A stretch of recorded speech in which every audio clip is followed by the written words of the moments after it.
Coroana Reginei Maria reprezintă unul din cele mai interesante și mai importante artefacte din patrimoniul Muzeului Național de Istoria României.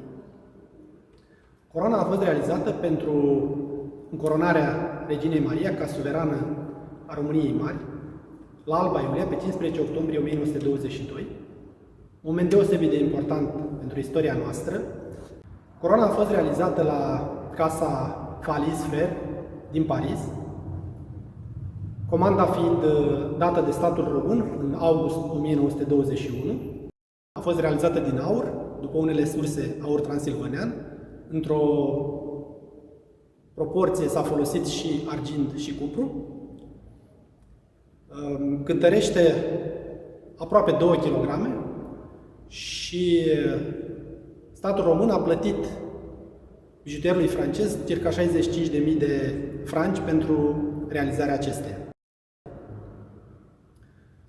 Coroana este o bijuterie din punct de vedere artistic, o operă artistică deosebită.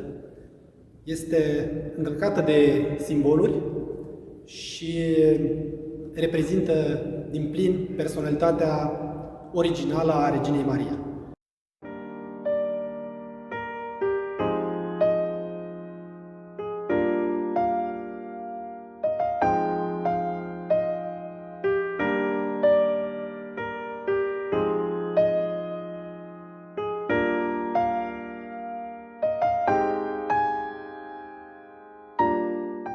Designul acestei coroane a fost realizat de Costin Petrescu, un artist important al perioadei interbelice, însă Regina Maria și-a pus din plin amprenta asupra concepției acestei coroane, fiind dorința expresă a suveranei de a avea o coroană originală, cum nu mai exista alta, o coroană de inspirație medievală.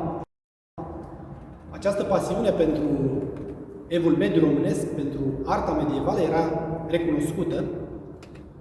Documentele iconografice de la sfârșitul secolului al XIX-lea și începutul secolului 20, arătând-o deseori pe principesa Maria, purtând veșminte specifice doamnelor și domnițelor țării românești și Moldovei, vestimentația fiind deseori completată cu coroane de inspirație medievală românească, coroane de inspirație bizantină, balcanică sau rusească.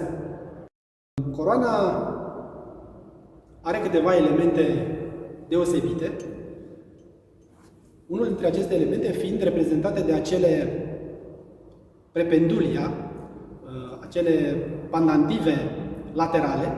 Acele pandantive poartă însemnele heraldice ale Casei de Edinburgh, dar și stema regală a României, făcând astfel o legătură între țara de origine și țara de adopție a Reginei Maria.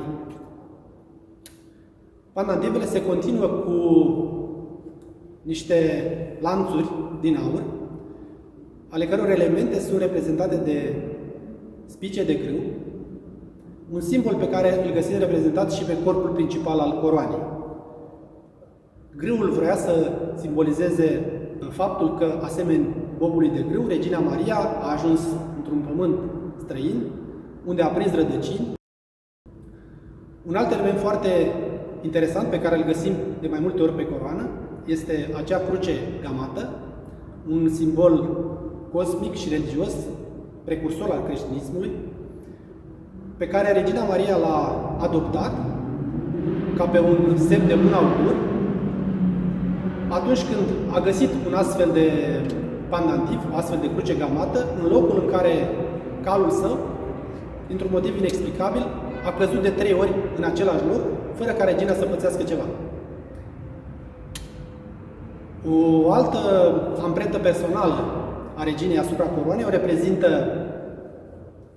zecile de pietre semiprețioase, o slăbiciune a Reginei Maria, opale, topaze,